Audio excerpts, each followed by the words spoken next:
O tema dessa festividade está baseado do versículo 42 ao 47.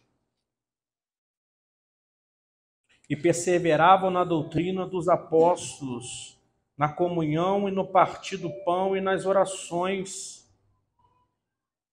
Em cada alma havia temor, e muitas maravilhas e sinais se faziam pelos apóstolos. Todos os que criam estavam juntos e tinham tudo em comum. Vendiam suas propriedades e fazendas e repartiam com todos, segundo cada um tinha necessidade. E perseverando unânimes todos os dias no templo e partindo o pão em casa, comiam juntos com alegria e singeleza de coração. Versículo 47. Louvando a Deus e caindo na graça de todo o povo, e todos os dias acrescentavam o Senhor à igreja aqueles que se haviam de salvar. Amém? Pode sentar, queridos.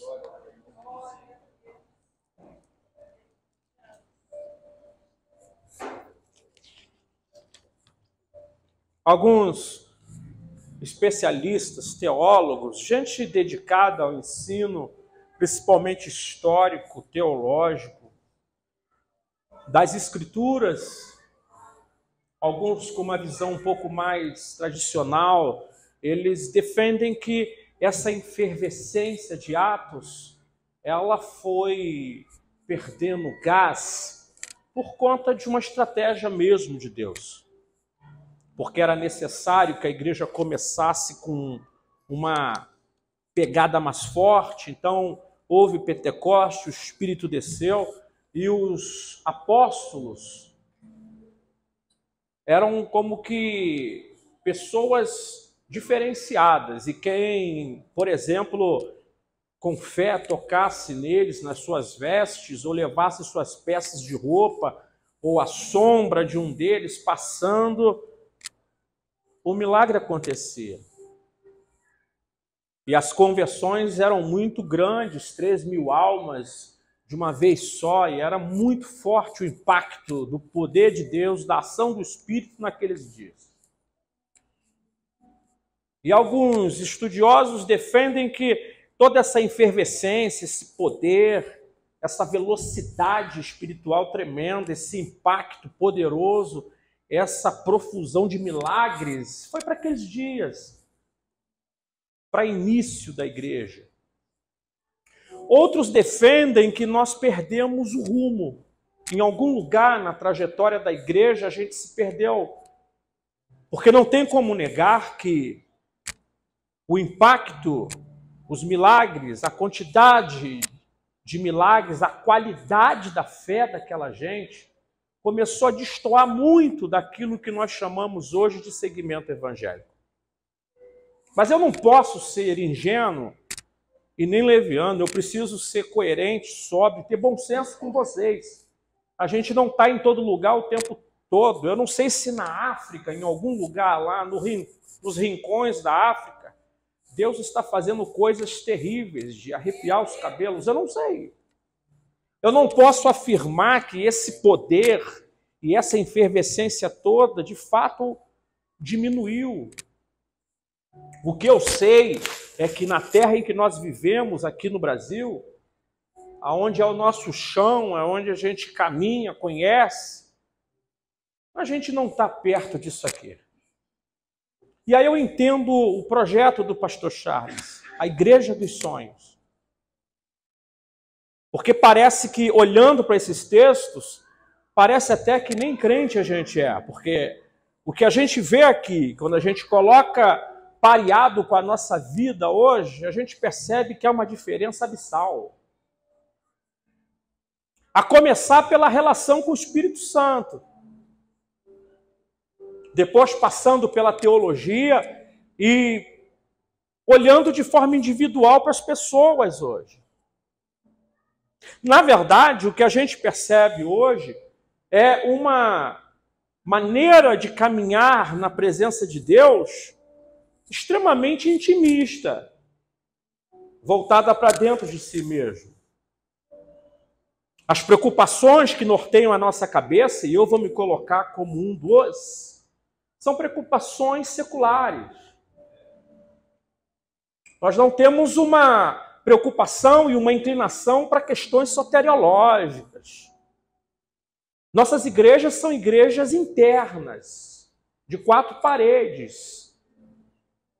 A gente sai de forma muito pontual. Nossa relação com o Espírito Santo é uma relação muito mais pautada nos dons do carisma do que na realidade dos dons voltada para a evangelização. Os milagres que a gente pede são milagres para explodir aqui dentro. Não são milagres para explodir na viela do Morro do Dendê. Olha para eles. Eles vivem na rua. Se a gente for encontrar aqui um motivo pelo fato das nossas igrejas estar vivendo um saudosismo pentecostal, é só olhar para eles, onde eles viviam, na rua. Só entrava no templo para beber uma água, irmão. As curas eram nas ruas. A expulsão de demônio nas ruas. Quando eles entravam para partir o pão. E depois botava a cara de fora de novo. 3.000 almas foram ganhas na rua. Eles estavam direitinho debaixo da instrução do Messias, porque Jesus andava nas ruas. E pouco ia no templo em Jerusalém, porque quando entrava em Jerusalém, no templo, se aborrecia. Ele vivia em Cafarnaum, principalmente na Galileia. Dormia ao relento.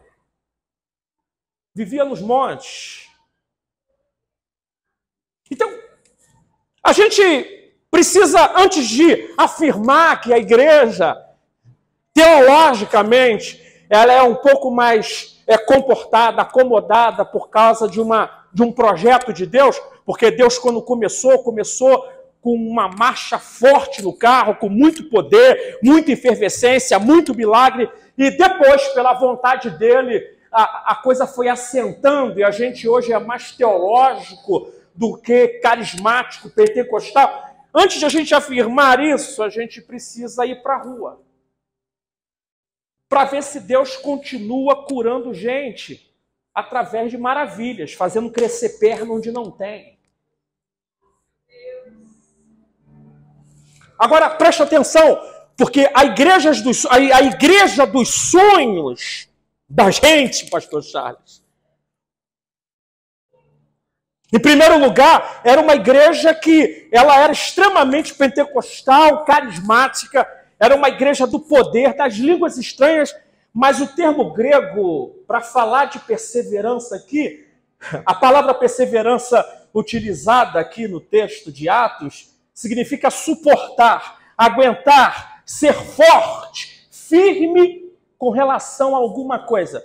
Então vamos lá. Eles dizem no versículo 42 que a igreja perseverava, ou seja, a igreja era forte, era firme em relação à doutrina. E não vem para cá dizer que era uma igreja teórica, intelectualizada. Em termos de poder, eles davam um show na gente. Mas eles não abriam mão da doutrina. E doutrina aqui, longe de ser aquele consenso que a gente tinha, aquela ideia que nós tínhamos dos costumes, da indumentária, da vestimenta, doutrina aqui é didático, é ensino. Então, a gente aprende que essa igreja poderosa, essa igreja eloquente, essa igreja de milagres e prodígios, era na sua base, na sua fundamentação, uma igreja calcada no ensino. E quem foi que disse que o ensino, quem foi que disse que a caminhada pedagógica é um balde de água fria no Pentecoste? Quem disse isso? Por que a gente não pode caminhar com uma igreja instruída, uma igreja bereana que investiga, que estuda, que fundamenta-se na palavra em Cristo, e ao mesmo tempo uma igreja poderosa, aberta para o novo de Deus, para o sobrenatural de Deus? Preste atenção, porque essa igreja é uma igreja que perseverava na doutrina, no ensino. Além disso, Atos nos dá conta de que era uma igreja que perseverava em oração.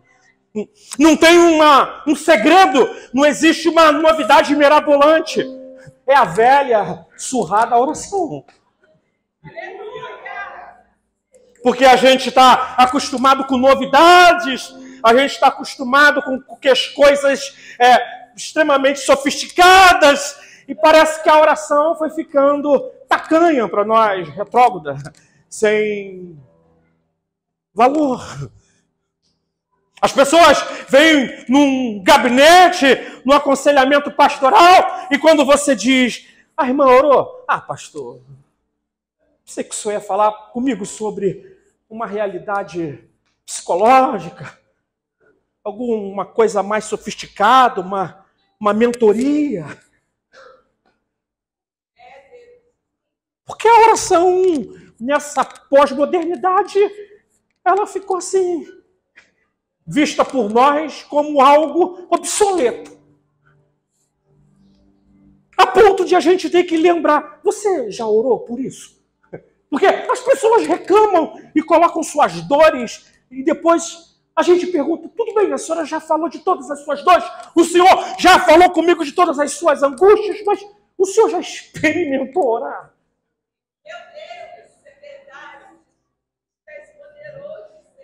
E o texto diz que eles perseveravam.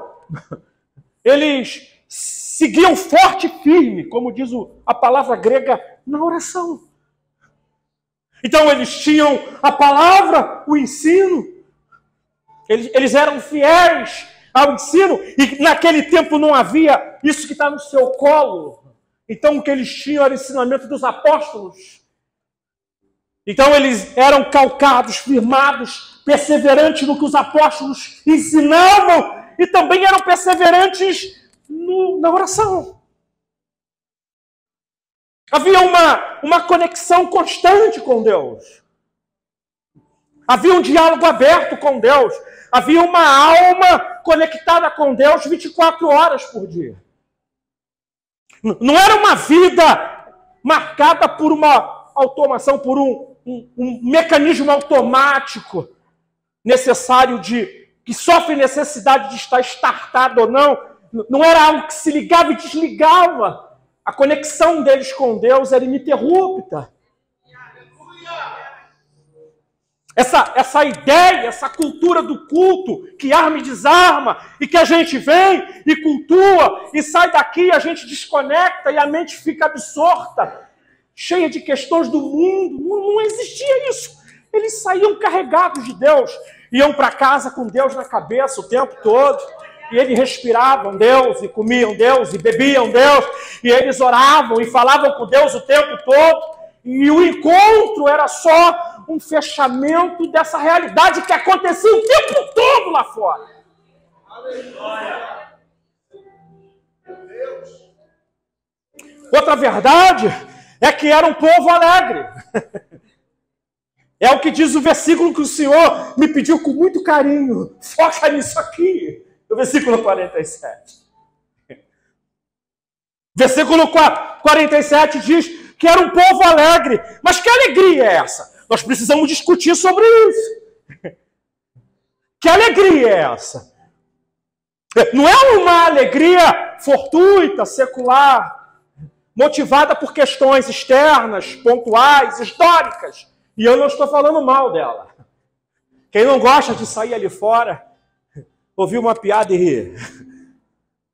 Tá entre amigos e bater um papo e de repente dar uma gargalhada. É gostoso isso. Rir faz bem.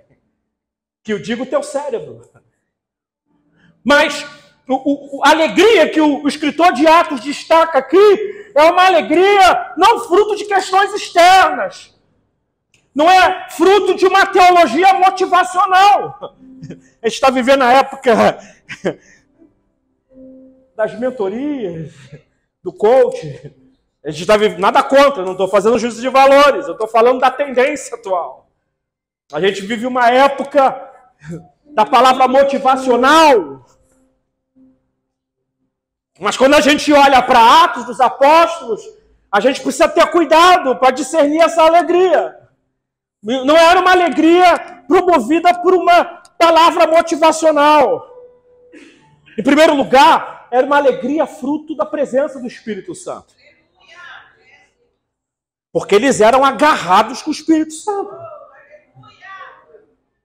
Era uma alegria que ela se manifestava na face, sim, no sorriso, sim, mas ela era profunda.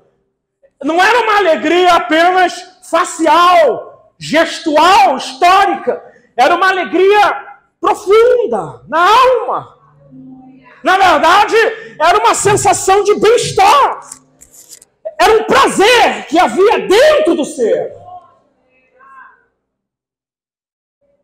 Porque a gente dá uma gargalhada hoje e diz que está alegre no espírito. Mas essa alegria que a gente conhece e que às vezes a gente confunde com a alegria do espírito, é uma alegria que se dobra, que se verga diante da depressão. Ela cai. A alegria que ele prega aqui, que ele ensina aqui, é um gozo que vai para além da depressão, que aguenta o tacão da depressão. Porque a gente busca a cura desesperadamente, mas Atos dos Apóstolos, os Evangelhos, as Epístolas, além de ensinar a cura, também ensina a ter qualidade de vida se Deus não curar. O Evangelho trabalha com essas duas mãos, a mão da cura ou a mão da resiliência. É Deus curando e é Deus não curando, mas nunca deixando, sempre dando prazer na vida. A gente perdeu isso. A Assembleia de Deus de alguns anos atrás não era assim, ela perdeu isso. Essa graça de estar contente debaixo da luta. Essa satisfação, esse contentamento com o que se tem. De chegar na igreja e cantar com a alma aberta e lavada para Deus, apesar das coisas não estarem dando certo. A gente perdeu isso. Porque nós passamos a ser movidos por uma alegria marcada pelas circunstâncias. A vida tem que estar certinha para a gente rir. A vida tem que estar toda alinhada para a gente rir. Mas essa gente aqui, ela ria debaixo do sofrimento. Além disso, a alegria deles era fruto da salvação. Deus salvou a alma deles. Eu estou escrevendo um livro, eu estava lembrando de um encontro que eu tive com Deus no meu quarto alguns anos atrás. Eu não tenho tempo para falar sobre isso. Eu não tenho tempo para falar sobre esse evangelho estranho que está se vivendo hoje. O que eu quero dizer é o seguinte: a gente não se satisfaz mais com a alegria da salvação. A gente quer mais. A gente está buscando alegrias que vêm de fora para dentro. E esse gozo, essa satisfação, esse prazer, essa alegria profunda, fruto da alma remida, da alma espiada, lavada, parece que ficou eclipsado dentro de nós. Porque a gente vê os crentes reclamando o tempo todo. E eu não subo aqui para falar de coisas que me falaram. Eu subo aqui para falar de gabinete, de atendimento que faço toda semana. Às vezes eu fico impedido de perguntar por causa da ética da minha profissão. Mas a vontade que eu tenho é essa: você não é crente.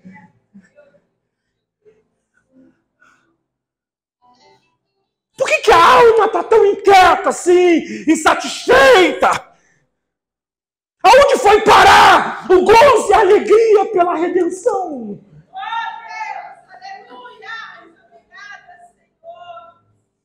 Além disso, essa igreja dos sonhos, pastor, é a igreja da comunhão. E o texto parece que fica teimoso nesse tempo. Lucas escreve muito sobre isso. Ele passa o tempo todo falando, eles repartiam o pão. Tudo era comum entre eles. Lucas fica repetitivo, ele fala o tempo todo. E partiam o pão. E era comum entre eles as coisas. E eles dividiam tudo. Que comunhão é essa que eles viviam? Era uma comunhão que tinha manifestação concreta. Não é só apertar a sua mão e te dar um abraço e dizer que sou teu irmão. Era uma comunhão que botava a mão no bolso mesmo. Sou teu irmão, toma aqui. Uma comunhão manifesta com gestos. Você já comeu hoje? Uma pergunta que para muitos é óbvia, mas pode fazer a diferença entre a fome e a saciedade de alguém. Você já comeu hoje? Pergunta que Jesus fez de forma fortuita na praia. E aí, você já tem de o que comer? E quem pergunta quer dar. A gente vive hoje uma manifestação estranha, um comportamento estranho. A gente pergunta sem querer saber. Você está bem? E fico torcendo para você dizer que está, para não ter que te ajudar. Mas essa gente aqui era gente que pegava o pão e partia. A comunhão deles era uma comunhão marcada pela prática liberal. Era gente que compartilhava mesmo tendo pouco. Porque a gente vive tão preocupado com o nosso quinhão e a gente diz, se eu tirar daqui vai faltar para mim. Mas eles eram absurdamente estranhos. Eles davam mesmo tendo pouco. 2 Coríntios 8, Paulo falando sobre a coleta para os crentes da Judéia. Também, irmãos, vos fazendo conhecer a graça de Deus dada às igrejas da Macedônia, como em muitas provas e tribulações. Olha como é que os crentes da Macedônia, olha como é que os crentes abençoaram. Os crentes da Macedônia abençoavam. Com muita prova e tribulação, houve abundância no seu gozo. Pessoas felizes. Eles sentiam alegria de compartilhar. E Paulo diz com muito gozo e com a sua profunda pobreza. Era gente pobre, paupérrima, superabundou em riquezas na sua generosidade. No final, quem acaba dando mesmo é o pobre. A gente fica nessa perspectiva do rico chegar, o rico nunca chega. E quem acaba dando é quem tem só um pedaço para comer. E olha o que a gente aprende aqui. Essa comunhão dessa gente era uma comunhão feita por gente que tinha pouco. É Deus ajudando o que tem pouco com aquele que não tem nada e depois dando para os dois. São os absurdos de Deus. A pedagogia de Deus para ensinar a gente a viver, a compartilhar, a crescer como ser humano. Ele virou para o profeta e falou, sai daqui, vai para a casa de uma mulher viúva. Ela não tem nada e você nada tem, mas quando você chegar lá, vai ter ela, vai ter você, porque eu trabalho assim. O que não tem, dá para quem não tem menos, e acaba que o paupérrimo e o pobre acabam ficando ricos em Deus. Além disso, essa gente que tinha comunhão era gente que ajudava pessoas. E pelo amor de Deus, está gravando aí. Não me entenda mal. Eu sei que a gente precisa de conforto.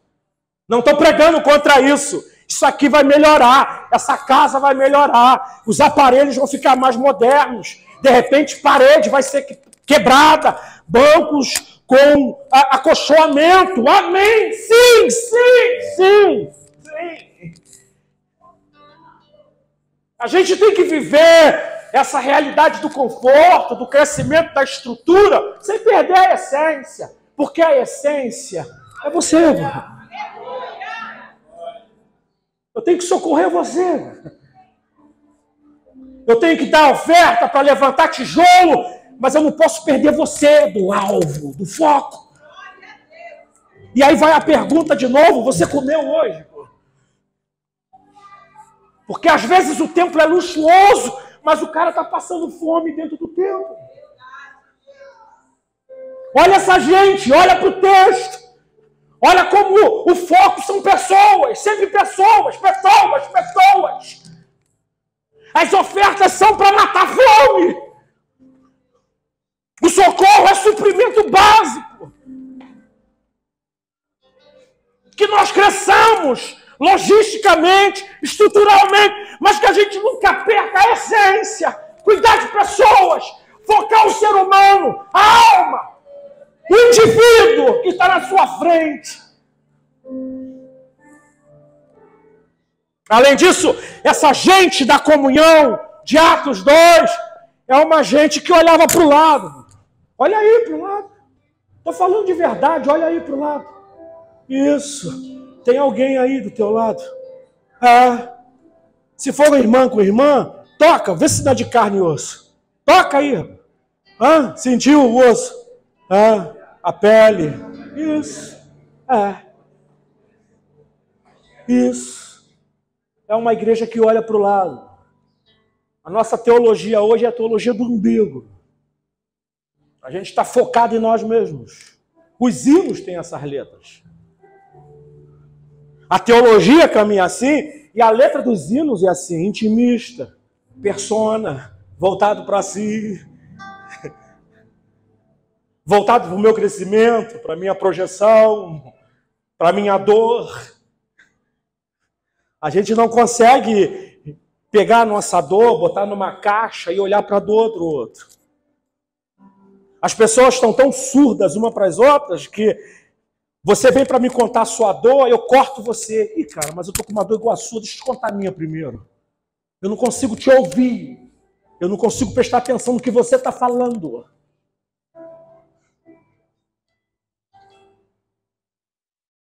É um caminho da direção de um narcisismo. É quando a vida passa a girar em torno de mim mesmo. Essa gente não era assim. Essa gente era gente que olhava para o outro. Além disso, o texto de Atos diz que tinha uma hora que eles iam para as casas uns dos outros. Está complicado fazer isso hoje, não é? Mas eles faziam assim. E eles levavam o pão e repartiam o pão nas casas. Aí eu me lembrei do acolhimento. Uma igreja que recebe, que acolhe. Não aqui, Esmirna não, mas tem lugares aí que a alma entra e tem facções dentro da igreja. Se você fizer parte do grupo das irmãs lá do Ministério de Louvor, o povo da oração não vai falar contigo.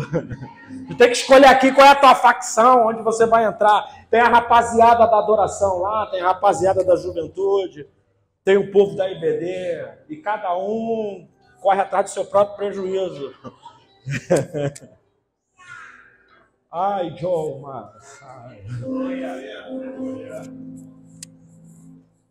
mas eles não eram assim. A vida deles era uma vida de acolhimento. Quem chegava era recebido, abraçado pela alma, pelo coração. Vem da onde? Quem é você? Qual é a tua cor de pele? Que nada. Quem chegou está bem chegado e era abraçado, e colhido e recebido. Além disso, essa igreja é uma igreja que cresce. E é complicado se você chegar para um pastor moderno aí e falar que para a igreja dele crescer, ele vai ter que ter uma preocupação com a palavra no sentido correto, doutrinariamente correto dela, que ele vai ter que vivenciar essa alegria do Espírito e essa comunhão aí, ele vai dizer, isso não funciona. A minha igreja tem uma mentoria para crescimento e isso não se encaixa na mentoria da minha igreja. Eu já tive consulta, eu já estou mentoriado e a gente já tem toda a estratégia de crescimento. Estratégia de crescimento. Mas como é que era o crescimento deles? Era marqueteiro? Como é que cresceu? O texto diz que a igreja crescia. Como crescia? Com marketing. Fala pra mim! Crescia com o quê? Com o Instagram? Com o YouTube? Crescia como? E cresce mesmo. Cresce com o YouTube, cresce com o Instagram, cresce com mentoria, cresce com tudo isso. Mas como eles cresciam? Cresciam de que forma? Com a teologia certa? Não, pastor, aqui a gente só prega isso aqui. Porque se pregar isso aqui, a igreja não enche. Tem que ter uma teologia certa para a igreja crescer. O que está se pregando no momento? Qual é a liturgia que se está vivenciando no momento e que faz a igreja bombar? É assim que eles cresceram? Com a teologia certa? Eles cresceram com a força da persona do pastor? Porque a figura do pastor moderno é de um popstar, uma celebridade, alguém carismático, inteligente, alguém com uma perspicácia, uma sagacidade de púlpito tremenda, alguém que sabe olhar para a câmera, alguém que sabe se postar na tribuna, alguém que tem uma lábia, uma fala poderosamente persuasiva. Era assim que eles cresciam. Não se esqueçam que Pedro, o cara da palavra da língua pesada, estava no meio deles. Tá? E o pregador deles de ponta não era Apolo, era Pedro, o homem da língua pesada. E 3.000 almas se converteram numa lavada só. Não, queridos, eles cresceram por uma ação sobrenatural de Deus. Foi Deus. Os textos de Atos dão conta que Deus ia agregando. Chega a dizer assim, ó, e Deus ia agregando gente.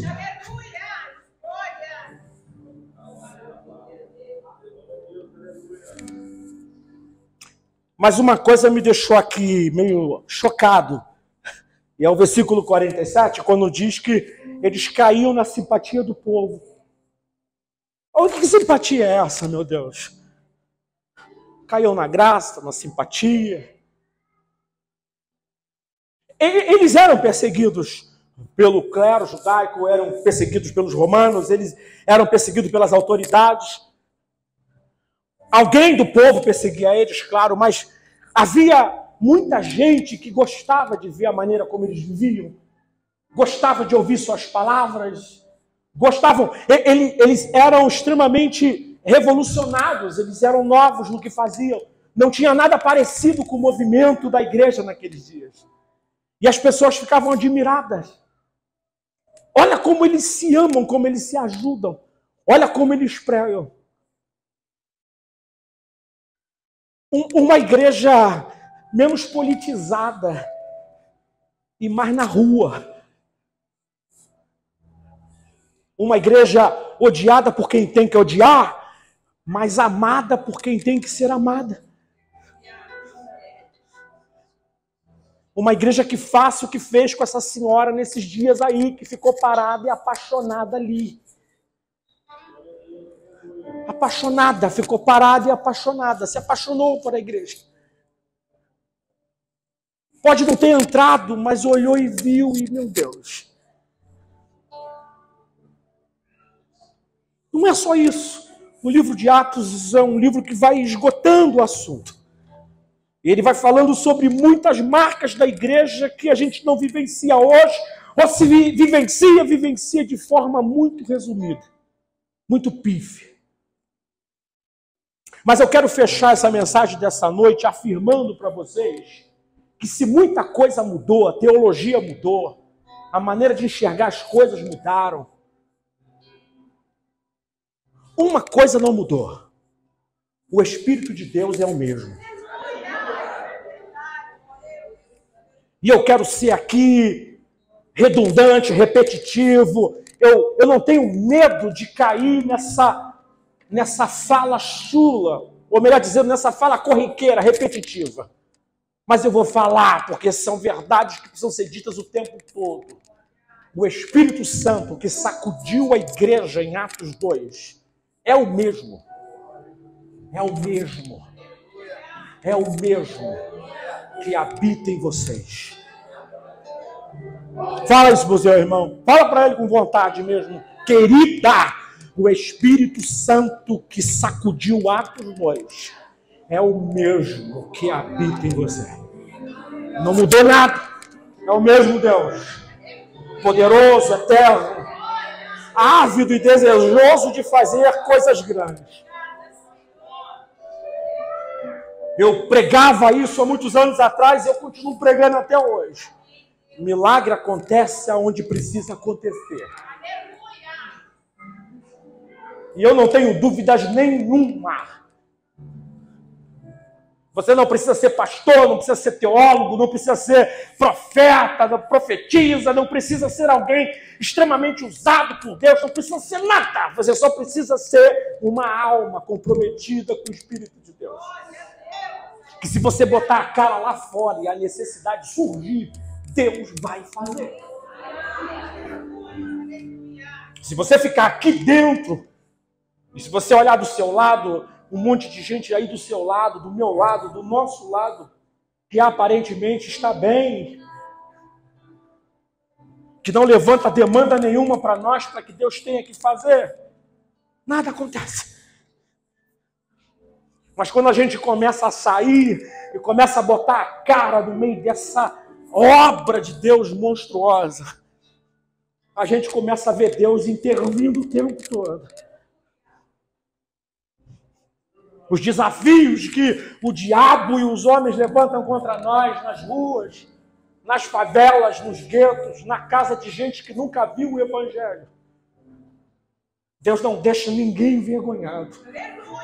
Lá, paralítico vai andar. Pode não andar aqui, mas lá anda. A pistola vai engasgar lá. O fuzil vai cair no chão. O possesso vai ser liberto. O braço vai ser destravado lá. Porque é onde Deus está. E como diz a carta aos Hebreus, num convite dramático que Hebreus faz, ele diz para os crentes de Jerusalém: saiamos, pois, atrás dele. Ele não está dentro, está fora. Foi cravado no monte da maldição, na caveira. Morreu no meio dos homens ímpios. E na Galileia, uma terra saturada de gente endemoniada, viveu a maior parte do seu ministério. É lá que ele vai. Sai com ele e tu vai ver. Bota a cara lá dentro. Vai nas madrugadas, entra nos hospitais, na noite de dor dos doentes. E você vai ver como é que Deus vai sacudir os lugares. Aqui é para comunhão. Aqui é para a gente se cuidar um do outro. O milagre está lá fora. Fica de pé. Aleluia. Meu Deus. Ai, Jones.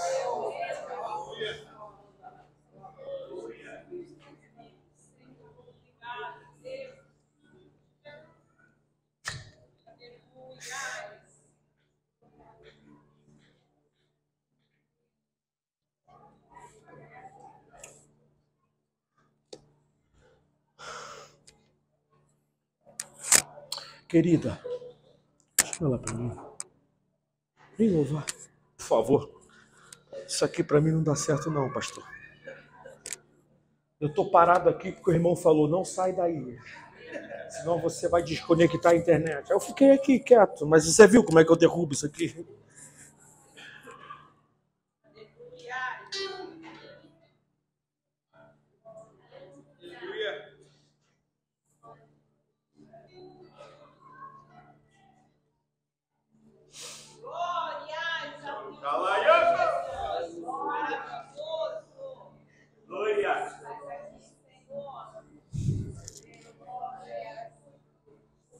oração que eu tenho para fazer não tem graça, é uma oração sem graça.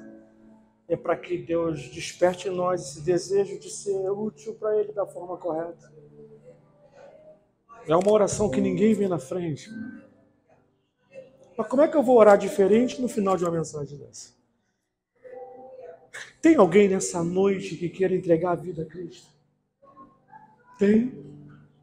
Vem aqui na frente. Vem para cá. Quer voltar para Jesus? Vem cá, rápido. Vem aqui na frente. A gente vai fechar isso e vamos orar pela sua vida. Tem?